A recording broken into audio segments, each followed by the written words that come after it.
This is RadioFire.com, breaking urban news now. I go by the name of Dominic K. Thank you for joining me. Now, couple of things I want to touch on today. Definitely a few stories that we have on RadioOnFire.com. But first off, Lisa is in the building. How you doing, Lisa? We're going to get started with you early. I'm fine. Thanks for asking. Hi, everyone. And so how you liking social media? I'm addicted to the gram. I am. Okay. So that's good. For those that don't know, Lisa got on social media yesterday. Recently got on social media. Yeah. And I see you on Instagram a lot.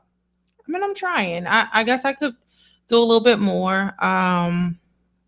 I don't know. Sometimes I kind of like have gotten used to it. I guess once I finally upgrade to get a better phone. I'll probably get it popping a little bit more. But yeah, I take them from time to time. So so that's good. I mean, it's I think it's good. It's good promotion. It's good for what you do. You're into fashion, and so that's something that pictures highlight. And Instagram is all about photos. Yes. So yes, I like that very much. If you don't mind stalkers, if you care to put your Instagram out there, you can. But if you choose not to, I understand.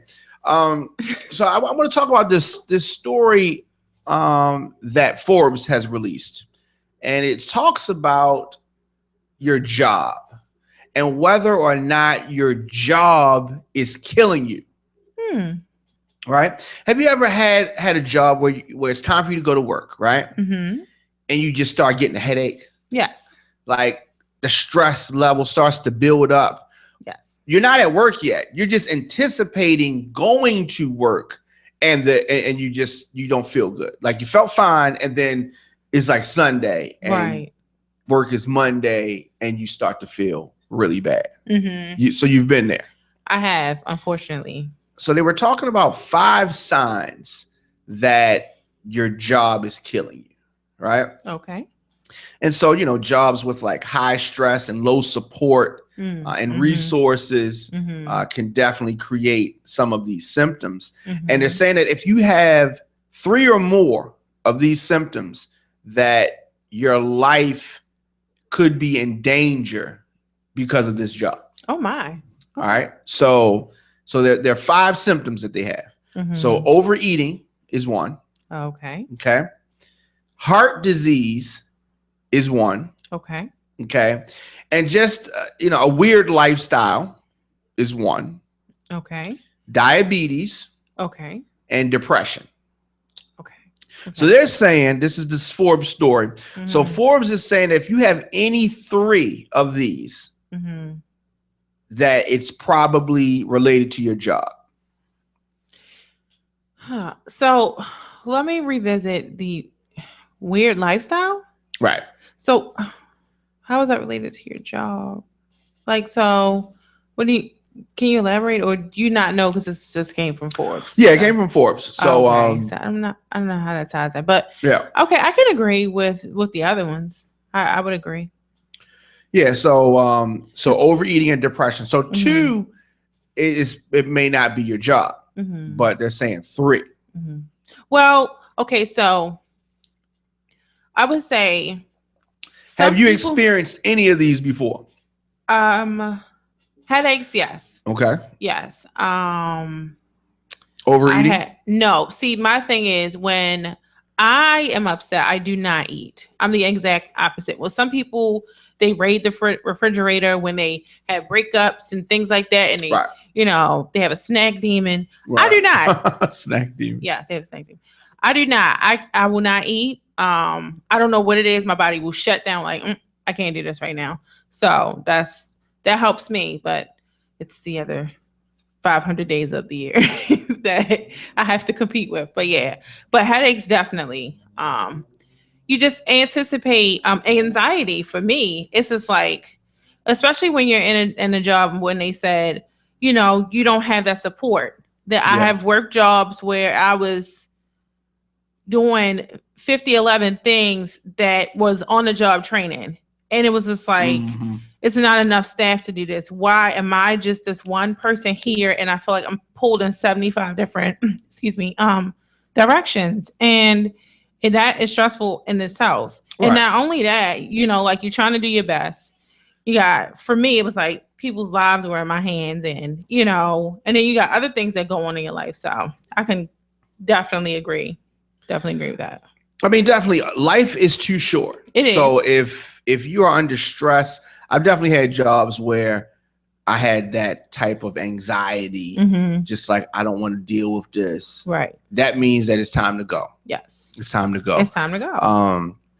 So definitely, if you have those feelings, it's time to go do something else. I mean, Yeah, especially while you can, because, there are so many people that have collapsed at their jobs. Right. I had a coworker, passed away in her sleep, the day before. At home? At home, yes. The day before, I think I was pregnant with my oldest son. No, I was not. It was my 11-year-old. I was like, I'm so thirsty. She's like, I got some Pepsis in my car. I was like, I can't drink Pepsis. So I was like, I was contemplating, and I was like, if she give me her key, I might just sip on it for the rest of the day, and it may not bother the baby as much. So I was contemplating. I said, no, never mind. And I got off the elevator the next morning, and everybody was just solemn, and I'm already hormonal, and I'm like, what happened? And they said she passed away in her sleep. I was like, oh my gosh, like that whole day we just couldn't do it. And at the time I was at an insurance company, so we didn't really, was no phone, no incoming calls. We couldn't do it. But anyway, like, jobs will get to you, and she was dedicated. I'm not quite sure if she was stressed out about work, but I'm quite sure she's been working there for a while, so it can get the best of you. So before we get to the next story, I want to close this out by definitely saying that if you having these feelings, it's time to get another job. Yes, it is time. It's better to collect unemployment than it is to continue down that path. Exactly. The next you only get one body. Correct. Then no problem. The next story, I initially told you that we weren't going to talk about it. However, I've changed my mind once again because so many fans of the rappers have been going at the subject so much since this story broke. So we got to talk about it. But and this story is on radioonfire.com right now. So a retired detective has been investigating the unsolved crimes, the deaths, the murders of Tupac and Biggie. Okay. And so he's a retired LAPD detective named Greg Cadding.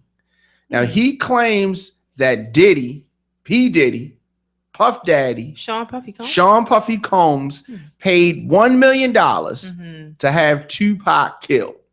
Oh my.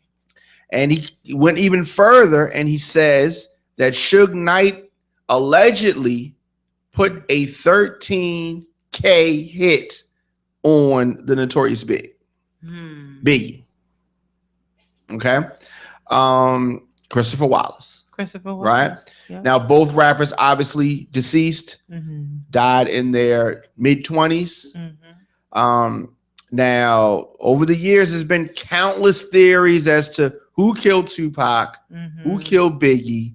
Some, people that are holding on to I don't know what even think that Tupac's still alive, but he is not. But of course, the legendary rapper, actor, was shot and killed in Las Vegas, September the 7th, 1996. So we're coming up on the 20-year anniversary of that, which is just crazy in itself. And of course, he was a passenger in the BMW that was being driven by Suge Knight, and they were coming from a Mike Tyson fight. which they got into their own fight in the lobby of the casino hotel. Okay, so now this retired LAPD detective led the task force to find out who killed Tupac and Biggie, and he believes that he knows who is responsible for both murders.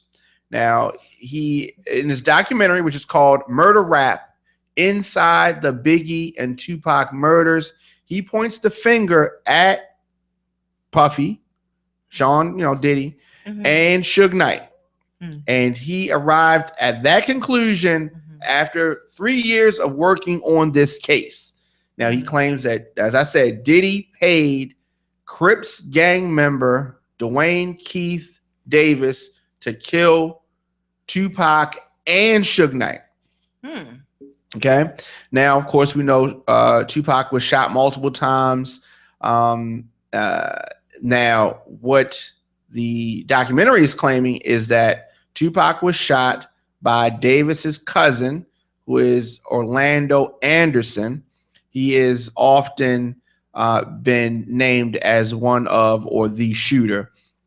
He fired into Suge Knight's car when it stopped at a red light, and reportedly Orlando, the gunman, the alleged gunman, reportedly fired from the passenger seat of a white Cadillac, which a white Cadillac was seen at, was reported seen in the area. Of course, Tupac died in the hospital on the 13th at age 25. Now, of course, Suge Knight was not seriously injured. Bullet fragment hit him in the head.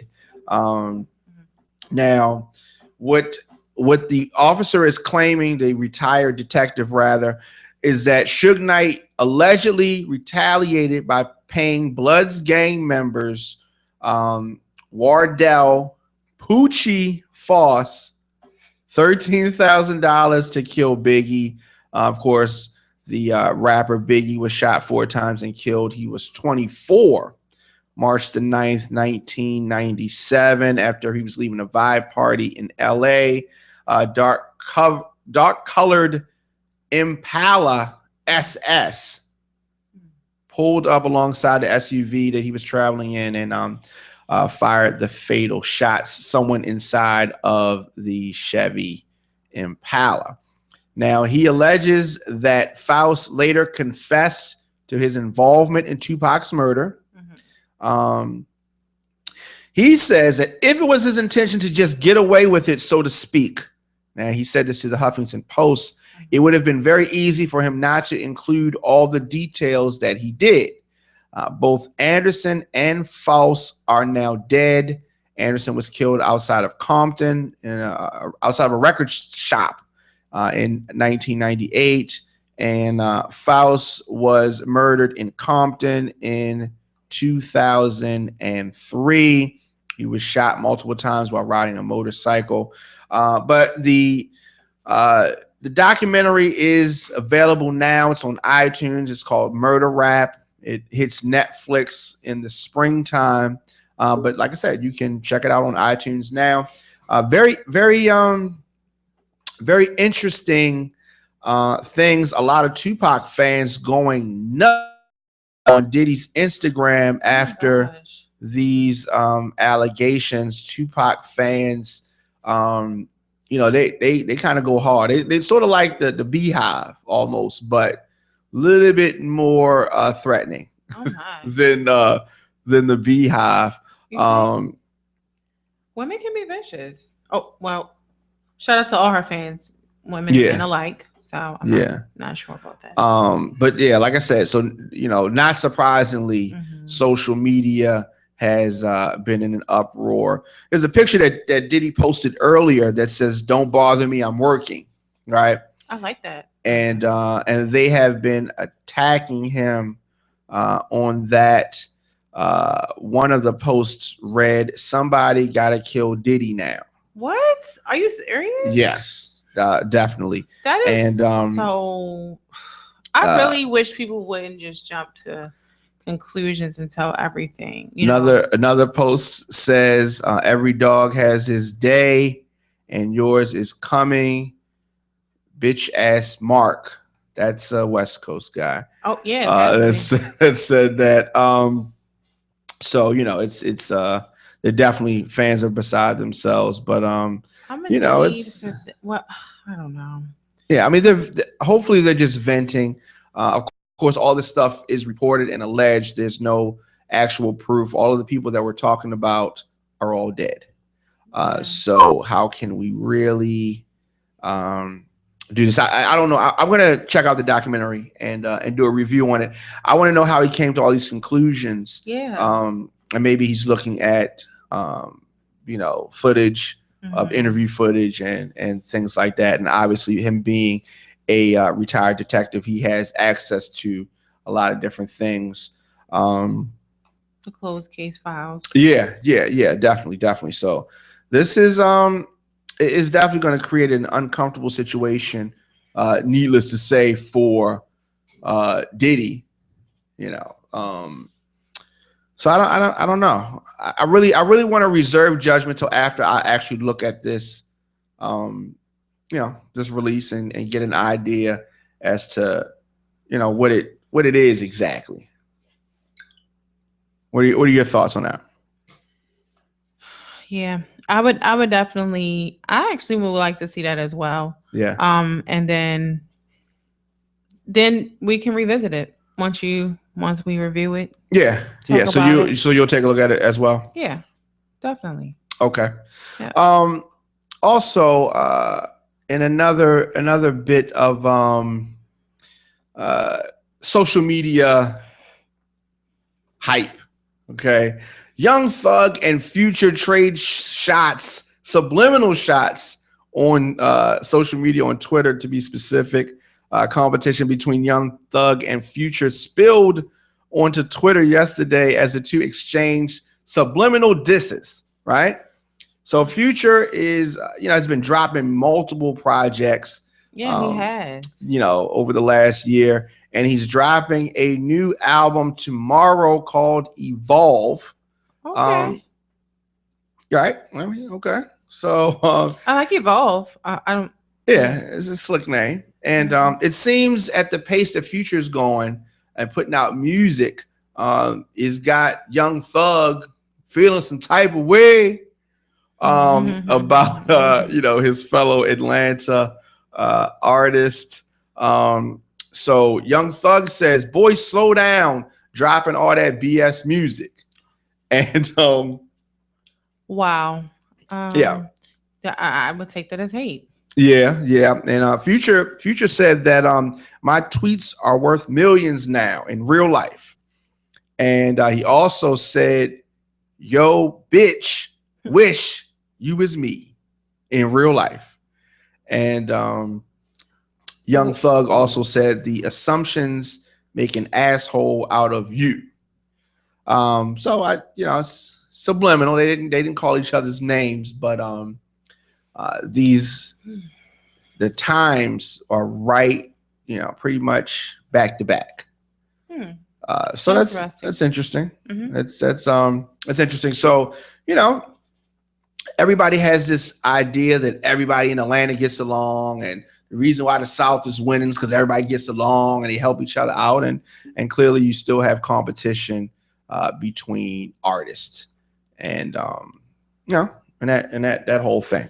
So I don't know. I think it's just a disconnect everywhere. Yeah. I guess I don't know when this happened. I want to say in the when do I want to say this transition took place? What transition? Possibly when I can recall. I'm not, nor do I ever claim to be a hip hop historian, but I can recall that hip hop started out in the park. So, oh wow, initially, started out Brooklyn, New York, and so there was a switch or a kind of like wave that happened, whereas it switched over from. Oh, did you say wave? You can't say wave. I can't say wave. You can't say wave. Okay, a trend, a southern trend. So I guess it I want to say it was like either late 90s or early 2000s when the South people started listening to the South. Because I can remember like when it first started, everybody was like, "That's so country." Then all of a sudden, now it's just that's what it is. T.I. just came in, that he the king, and all this other type stuff is going on. But I can remember a time it was just like New York was where it was at. Yeah. I mean, so we'll see how that goes. More than likely, Future and Young Thug will be collaborating by the summertime. So, wow.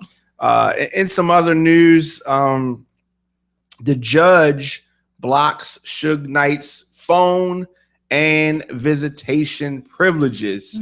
And so, he's been incarcerated for allegedly murdering Terry Carter, former Death Row CEO, faces charges involving this hit and run, which injured an actor and killed someone while visiting the set of the historic NWA movie Straight Outta Compton. And ironically, his life has been just on a collision course, and it has hit the iceberg, so to speak. But the urging of the sheriff's office, LA Superior Court Judge William C. Ryan ruled that Suge Knight can no longer receive phone calls or visitors, as reported by the Associated Press. So, revealing court documents reflect that Suge can only get visits from his lawyers during regularly scheduled hours of visitation. And that's it. So as it stands, his legal teams are the only people that are allowed to contact him, period. Okay. Even then, stipulations dictate that the lawyers must refrain from conference calls or transfers. So that's no three-way, no speakerphone. All other people have been barred. So he has a trial coming up, and that starts February 26th. Okay. So a lot of people wondering what's going to happen to him. We will find out. They've had him on ice all that time. So yeah.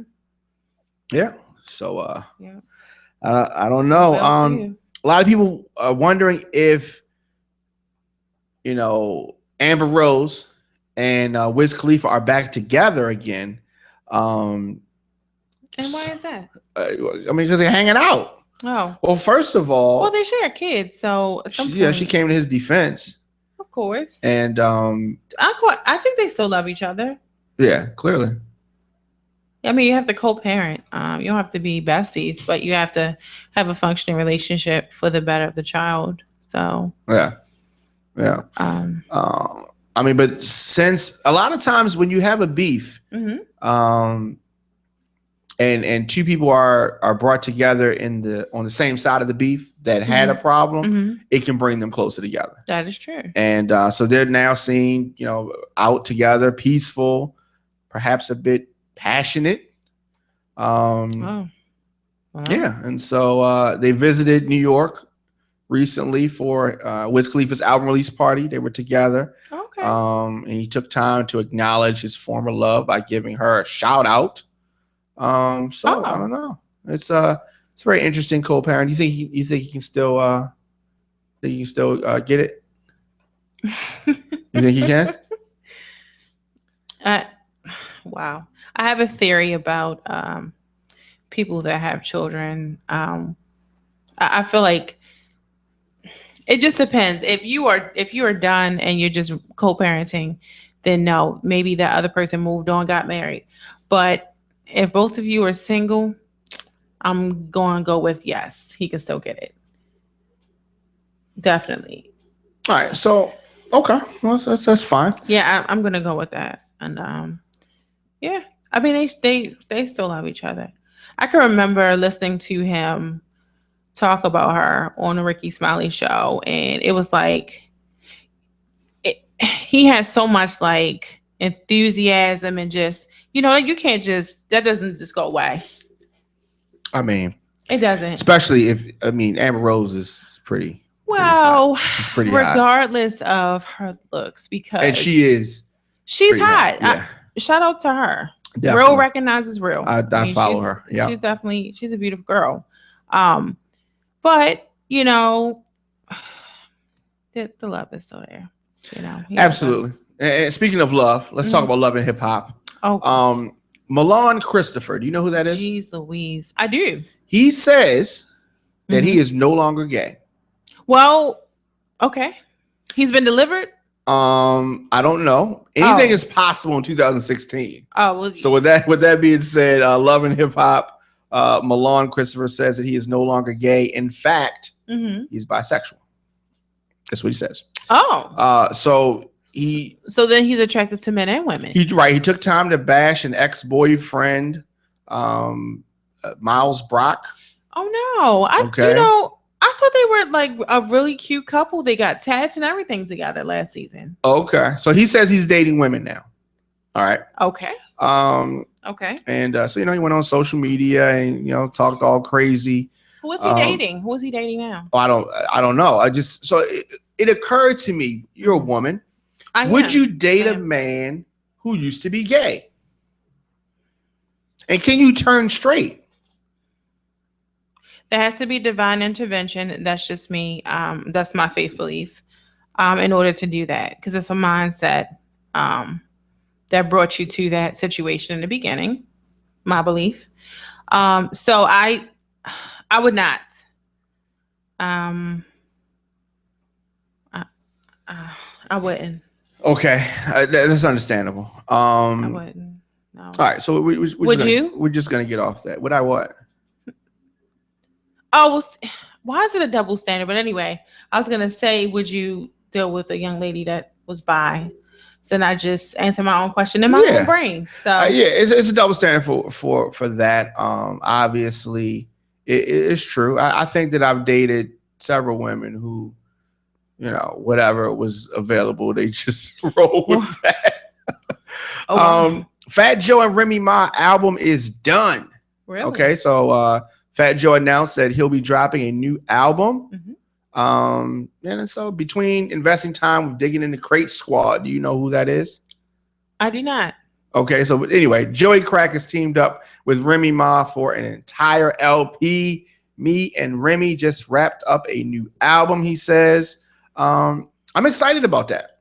I am. I so want her to win.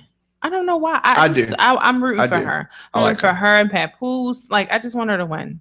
I like her. And I like her. That's just it. So there have been reports that a white actor is going to play Michael Jackson. I heard about that. Did you see that? I did hear about that. I mean, I can understand why they may feel they can get away with that. It's different than when Tom Cruise was the last samurai, right? He was. Okay, but that doesn't even make sense. It does not. But Tom Cruise can actually do anything. I saw something that was so baffling to me. What was it? It was this documentary about Hollywood murders and scandals, right? Okay. And they showed this one particular scandal about a movie.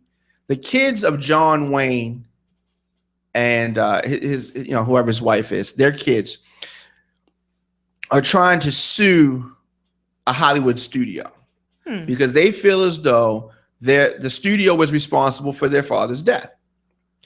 So I don't know if you know who Howard Hughes is, but he was a very wealthy person. He flew airplanes. He made movies. He did whatever he wanted to do, right? And he had this movie made. So he made this movie that they went through all this stuff to make. So he wanted John Wayne to be the star of the movie. Okay. The movie is about Genghis Khan. Genghis Khan is a very famous Asian general from way back in the day. Conquered like most of the world. Oh my. So they have John Wayne play this Asian. It's just, you know what I mean? Yeah. It's like getting Michael B. Jordan to play like George Washington. You know what I mean? It's just like, how do you do this? Too distracting. Yeah. Anyway, so the movie was horrible. But here's the problem with it. Oh, no. They shot the movie on this land that the government had been testing nuclear weapons on, like atomic bomb type stuff on the soil, like in this desert. And so they shot it out there. So all of the people who've been, also, let me, before I even go there, let me finish this part. So they shot the movie. So then when everybody gets back to Hollywood, the director, Howard Hughes, says, nah, we need to get a couple more shots. So he doesn't want to go to the expense of taking everybody back out there. So what he does is he sends a crew with dump trucks to bring the actual dirt from out there, the radioactive dirt, in dump trucks. They bring it to Hollywood and put it in a studio so that way it won't seem like they were somewhere else for the continuity purposes. Oh my goodness. And so all of the people that are connected with this movie, they were dying of cancer, hair was falling out, all of this kind of stuff. And John Wayne died of cancer. A lot of people connected with this movie died of different types of cancer. Now, they all didn't die. They didn't all die from, like, he died from like lung cancer. But you have different ones, but they all died from different forms of cancer. So the kids think that they have this lawsuit because they're saying that, you put our parents and family members under these unsafe working conditions. Oh my. So I said all that to say Hollywood does whatever they want to do. Yes. And so you have Michael Jackson being played by this white guy. Now, of course, the number one ally for Fox News, Stacy Dash, says, what did she say? That's all good. What's the problem with that? She doesn't understand. The clueless lady does not understand, first, that she should not be tackling any controversial subjects. Well, first, wait a minute. Let me stop you for 1 second. Why are we referring back to Stacy Dash? Is she really their contact now? Yes. Whenever they want to talk about something controversial with race, they go to Stacy Dash, and she says it's all good. So yeah. She, yeah. So she is the Al Sharpton, but in reverse. I mean, yeah. What in the world is going on? First of all, they keep, every time I hear this story, they keep playing back the interview he had with Oprah when he did not want a Caucasian to play him because he says he's a Black American. He didn't say African. Yeah, proud. A proud Black American. And he was wearing a red shirt just like me when he said it. I'm just saying. Look at y'all. So, regardless of his skin tone, which, he said he had a skin disorder, which medically does happen. I feel that they should get a person of color to play. Let me read you her comment. Okay. Please. Stacy says, and I quote, "Bravo. Oh. I'm sick and tired of being told, sorry, Stacy, this is a Caucasian only role. So this decision by Hollywood, which looks like a diss to Black people, is actually what we've been saying all along, that roles should not be based on color." So she said, she continued, "I don't care about the race of actors portraying historical figures," which is something that we talked about earlier. "I can't wait to see Joseph." This is the actor that is playing Michael Jackson. "It will be amazing as long as he plays him truthfully and authentically." So what happens when he goes back to Gary, Indiana? What's going to happen then? He's not going to be a part of the Jacksons. You're talking about in the movie? I'm just saying. I don't know. I mean, you can get two people to play the roles, obviously, because there's clearly a skin change between off the wall Michael. That is true. But I think that you could have cast the same person that plays him as off the wall Michael Jackson, because I don't see how that actor could pull off the wall Michael Jackson. I mean, essentially, you're gonna have to put him in blackface because you're gonna have to make his skin darker. That's going to be crazy. It's just too much. That's going to be crazy. It's too much. But definitely let us know your thoughts. Facebook, Instagram, Twitter, at The Diamond K Show. We're going to wrap it up. But is there anything else? Is anything else that you want to say? No. Okay. All right. So we got a lot of things coming up. Super Bowl this weekend. We have the what is Nina's event called? The Red Light District. Red Light District. That is Saturday. Super Bowl on Sunday. Mm-hmm. I'm excited. I'm excited about. I've never been to Red Light District event. Never. Not the event. Actually, no, I haven't. So this will be the first time for me. All right. Yes. Yeah. So we'll be back tomorrow. Is there a guest tomorrow? No. No. Cool. No, not a problem. So we'll be back tomorrow. Baltimore Flavor Radio. We'll be here tomorrow. Yes. So this will be my second show on Friday. I'm excited. Well, good for you. Sounds like a door. All right. So it's perfect. Let's wrap it up, and we'll be back next week. Yes. We'll be back tomorrow. All right. See you.